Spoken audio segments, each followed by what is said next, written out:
यार हमारे गुजरात के अंदर घूमने लायक जगह ही कहाँ है? ये सेंटेंस तो आपने कई बार लगातार सुना होगा, लेकिन आज हम लोग जो है वो इसको रॉन्ग प्रूव करने के लिए जा रहे हैं। हम लोग जा रहे हैं भावनगर से 1 घंटे की दूरी के ऊपर आए हुए एक ऐसे नेशनल पार्क के वहां पे, जहाँ पे आप लोगों को देखने को मिलेगा 34 किलोमीटर स्क्वायर का बड़ा सा ग्रासलैंड, और इसके अंदर कहीं ना कहीं पे आए हुए ब्लैक बग्स और ढेर सारी वाइल्ड लाइफ। तो मेरे भाई अपनी कुर्सी की पेटी बांध लो और हमारे साथ इस सफर के ऊपर जुड़ने के लिए रेडी हो जाओ। मैं हूं आपका दोस्त दावत पंड्या, और इस शो जिसका नाम है Safar saga by our city and thrill blazers का होस्ट। तो चलो बिना किसी देर किए हुए निकलते हैं। और इससे पहले मैं आपको एक बात बता देता हूँ कि हमारे साथ जो है वो एक भयानक हादसा हुआ था इस ट्रिप के अंदर। हम लोग जो है वो जेल के अंदर जाते जाते बचे थे, क्योंकि हम लोगों ने जो है कुछ नियम तोड़े थे। और कौन से नियम थे वो मैं आपको पूरे वीडियो के अंदर कहीं ना कहीं के ऊपर बता दूंगा। तो चलिए शुरू करते हैं। हम लोग जो है वो निकल चुके थे भावनगर से विलावदर जाने के लिए, लेकिन मेरे भाई थोड़ी सी देर क्या हो गई, हम लोग जो है वहाँ पे पहुँचने से बहुत लेट हो गए। और इस पर्टिकुलर जगह की बात ये थी कि इसके इर्द गिर्द और दूसरी कोई भी जगह नहीं है कि जहाँ पे हम लोग जो है वो रुक सके, पूरी की पूरी रात जो है वहाँ पे निकाल सके। इसी के कारण हमारे साथ एक हादसा ये हुआ कि हमें जो है वो कहीं पे भी जो है वो लॉजिंग नहीं मिली। खैर अगर आपको जो है यहाँ पे जाना है तो पहले से ही जो है वो सारी की सारी बुकिंग करवा के जाना, क्योंकि वहाँ पे इर्द गिर्द और दूसरी कोई होटल्स नहीं है। और जो भी 1-2 होटल्स है उसके रेट अगर आप सुन लोगे तो आप बोलोगे कि भाई इससे अच्छा तो मैं दुबई चला जाता। यहाँ पे जो है फॉरेस्ट ने भी अच्छी खासी सुविधा दी हुई है, तकरीबन जो है वो 3 से 4 हज़ार के आपको कमरे मिल जाते हैं, लेकिन वो जो है वो आपको पहले से बुक करने पड़ेंगे। हम लोग जो है वो यही गलती कर गए थे कि हमने यहाँ पे कोई भी बुकिंग नहीं करवाई थी और हम लोग सीधे निकल पड़े थे। यहाँ पे कोई भी कमरे नहीं मिलने के कारण हम रात के अंदर इधर उधर भटक रहे थे, और तभी एक भले आदमी जिसका नाम था रमन भाई, और उन्होंने हमारी बहुत मदद की। उन्होंने जो है वो अपने ढाबे के ऊपर बहुत ही लजीज लबाबेदार जानदार खाना जो है वो हमें पिरोसा, और हमारे लिए जो है वो 4 पाई लगा के दे दी। तो मैं और मेरी पूरी टीम यहाँ पे आराम से सो गए थे। ऊपर जो है वो एक धीरा धीरा पंखा चल रहा था। बाकी तो भाई हाईवे था और गांव की खुशबू थी और गाय भैंस बकरी सब कुछ था, लेकिन जो पीछे का जो सनसेट था वो एकदम शानदार था। हम लोग ऐसी ही आश के अंदर सो गए थे कि कल सुबह जल्दी उठना है और सनराइज देखना है। सुबह सुबह उठ के जब हमने सनराइज देखा तो हमने भाई मान लिया था कि बहुत अच्छा हुआ कि हमें जो है वो कोई होटल नहीं मिली, ताकि ये हमारे लिए एक नया एक्सपीरियंस था। और हाँ, अभी वक्त था दूसरे दिन ब्लैक बग जाने का। हम लोग निकल पड़े थे वापस ब्लैक बग नेशनल पार्क की ओर। वहाँ पे जैसे ही पहुंचे तब पता चला कि 400 रुपये का गाइड आता है और उसके साथ साथ 2000 रुपये की ये आपकी जीप सफारी, और उसके बाद 100-150 रुपये सब कुछ ये टैक्स वैक्स मिला के कुल जो है वो टोटल 1000 रुपये हो जाता है। और जितने जितने कैमराज आप लेके जाओगे उतने जो है वो 200 रुपये ऐड होते जाएंगे। हम लोग निकल पड़े थे उसी आश की ओर कि भाई हमें कुछ ना कुछ देखने को मिल जाए। एक ऐसी जगह के ऊपर हम लोग है जो कि है 34 किलोमीटर स्क्वायर का एरिया, और वो भी जो पूरा का पूरा वेटलैंड। जहां तक नजर जाएगी वहां तक जो है वो आपको सिर्फ और सिर्फ गोल्डन ग्रास ही दिखेगी, और गोल्डन ग्रास के बीच में जस्ट इमेजिन दो दो दो दो ऐसे कई सारे सिंग जो है वो दिख रहे हैं। वही जो है वो है ब्लैक बग। मेल जो है वो होंगे ब्लैक और फीमेल जो है वो होगी गोल्डन। कई बार ऐसा हो जाता है कि जुवेनाइल जो है उसको पहचानना बड़ा मुश्किल हो जाता है। ये पूरे वेटलैंड के अंदर कई सारे जैकल्स है, फॉक्स है, पॉर्क्यूपाइंस है, ब्लैक बग तो है ही है, और हाँ नीलगाय की मात्रा बहुत है।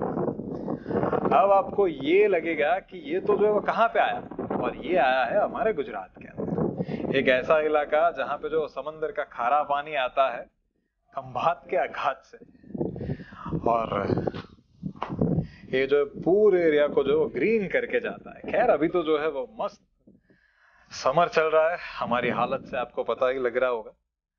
तो ये जो है वो पूरा का पूरा इलाका अभी गोल्डन है। इन सभी के बीच में से ये जाता हुआ जो रास्ता है ना, ये सारे के सारे ऐसे है जहाँ पे जो है वो टैंकर पानी छोड़ने जाते हैं, ताकि जितने भी ब्लैक बग है उनको जो है वो आराम से पानी मिल सके। नेशनल पार्क घोषित किया गया है इसे, इतना आसान नहीं होता, इसके रूल्स बड़े भारी कठिन होते हैं। हम जो है वो कहीं पे भी नीचे भी नहीं उतर सकते, और हाँ, जहाँ जहाँ पे ये वॉच टावर है वहां पे हम लोग ये सिर्फ और सिर्फ अपनी ये शूटिंग कारीगरी कर सकते हैं। तो कोई भी आपको बोले कि आप जो बिंदास इधर उधर घूम सकते हो, ऐसा बिल्कुल भी नहीं है। लेकिन हाँ, इस नेशनल पार्क के अंदर आप जो है वो अपनी गाड़ी लेके आ सकते हो, और वो भी 400 रुपए के अंदर। तो चलो कुछ ना कुछ मैं देखता हूँ और आप मुझे देखो। हम लोग जो है अंदर जैसे जैसे जाते गए, वहां पे जाने के बाद माहौल एकदम थम सा गया। हम लोग एक जगह के ऊपर रुक गए और वहां पे दूर दूर तक देखने लगे। जस्ट इमेजिन करो कि पूरा बड़ा सा ग्रासलैंड है, उसके ऊपर सनरेज आ रही है, पूरा ग्रासलैंड जो है वो गोल्डन गोल्डन कलर से रंगा हुआ है। उसके बीच में से आपको कहीं ना कहीं से दो दो सींग नजर आ रहे हैं। ये जो दो सींग नजर आ रहे हैं ना, वही है ब्लैक बग। और एकदम से उनमें से एक ने हमारी ओर देख लिया।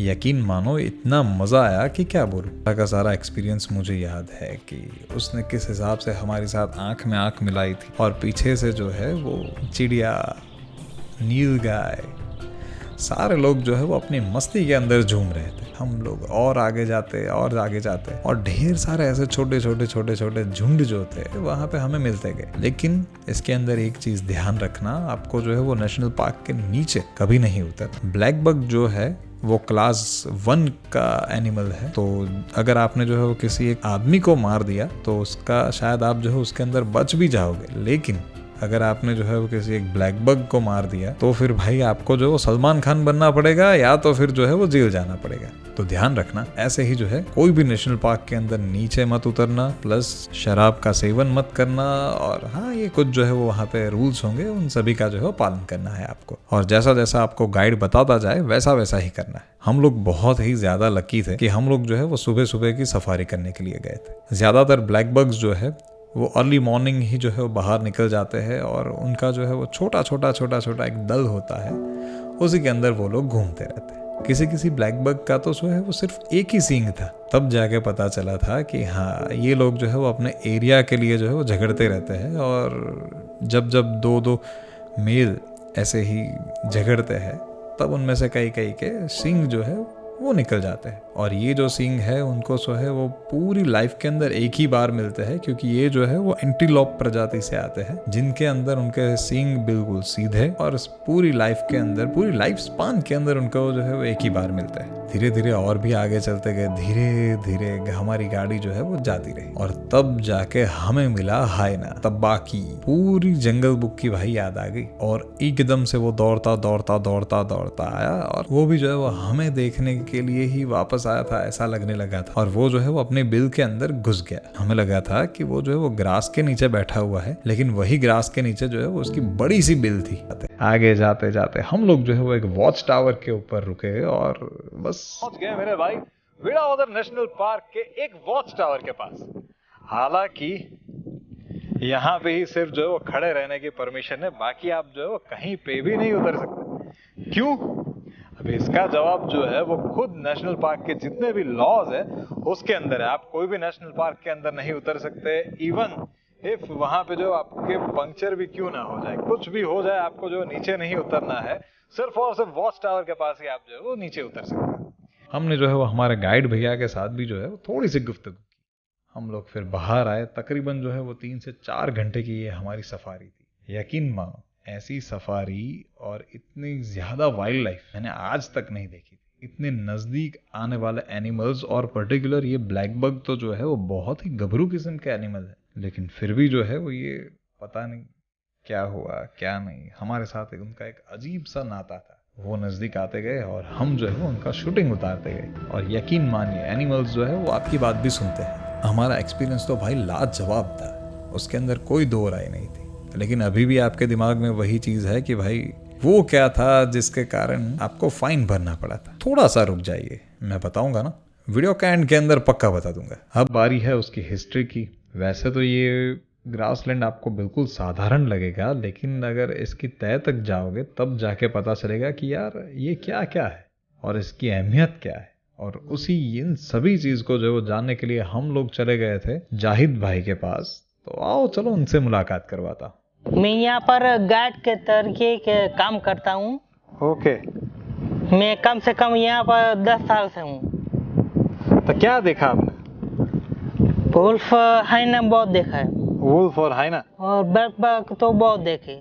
वाह, ब्लैक बग तो हर रोज आपको हर ऐसे ही रोज देखते देखते को हैं, ऐसे ही। ओके, तो भाई मैं जो है वो अभी हूँ जाहिद भाई के साथ, और जो कि यहाँ पे काम करते हैं पिछले 10 सालों से। और अभी जैसे हमारी जर्नी के अंदर हमारे मित्र भी बन चुके हैं, तो खैर उन्होंने जो इतिहास बताया, वो एक काम करो, मुझे तो नहीं याद रहेगा, आप ही एक बार बता दो कि कौन सी ज़मीन किसके पास थी, फिर किसको दी, ऐसा सब कुछ आप बता दो। ये 1947 से पहले भावनगर के जो राजा थे कृष्ण कुमार सिंह जी, उनकी प्राइवेट जमीन थी। उन्होंने 1972 में गवर्नमेंट को दे दिया। ओके। फिर 1976 में एक नेशनल पार्क तरीके डेवलप कर दिया। ओके ओके ओके, तो यानी 1976 के बाद जो है वो यहाँ पे नेशनल पार्क घोषित हो गया। उससे पहले जो ये जमीन भावनगर के राजा, कौन से इनका नाम? कृष्ण कुमार सिंह जी। कृष्ण कुमार सिंह जी के पास थी। और ये पूरा जो ग्रासलैंड इलाका है वो 34 किलोमीटर स्क्वायर के अंदर फैला हुआ है ना? हाँ। तो खैर हमारी ये जो ट्रिप है वो बहुत ही शानदार तरीके के साथ खत्म हुई, और ऐसी नई ट्रिप्स के लिए आप मिलते रहना, हमें हमारा संपर्क भी करते रहना। लेकिन मेरे भाई अभी भी वो सवाल तो ऐसे का वैसा ही है कि ऐसा क्या हुआ था कि हमें जो है वो सजा भुगतनी पड़ी थी। तो भाई ऐसा था कि हमने जो है वो विदाउट परमिशंस हम लोग उतर गए थे और फोटोग्राफी कर ली थी, और वहां पे जो है वो नेशनल पार्क की सरहद लगती थी। तो ऐसी गलती जो है वो आप बिल्कुल भी मत करना, क्योंकि ये जो है बहुत ही संगीन अपराध है और उसका जुर्माना जो है वो 1 लाख रुपए तक भी आ सकता है। तो ऐसा आप बिल्कुल भी मत करना, और गलती से भी मत करना। कभी भी जो नीचे मत उतरना, कभी भी जो है शराब ये सब कुछ सेवन करके नेशनल पार्क के अंदर मत आना, कोई भी बदतमीजी मत करना, और कोई भी एक भी फीस ऐसी मत रखना कि जिसको पे किए बिना आप जो है वो सीधे अंदर चले जाओ। बस ये कुछ चीजें ध्यान रखना। बाकी बहुत ही मजेदार जगह है और हमारे अहमदाबाद, बड़ौदा, सूरत से बहुत ही नजदीक है। तो ऐसे ही जाते रहना। मिलते हैं मेरे दोस्त एक ऐसे ही नए एपिसोड के साथ और एक ऐसी नई जगह के साथ। तब तक के लिए बाय बाय।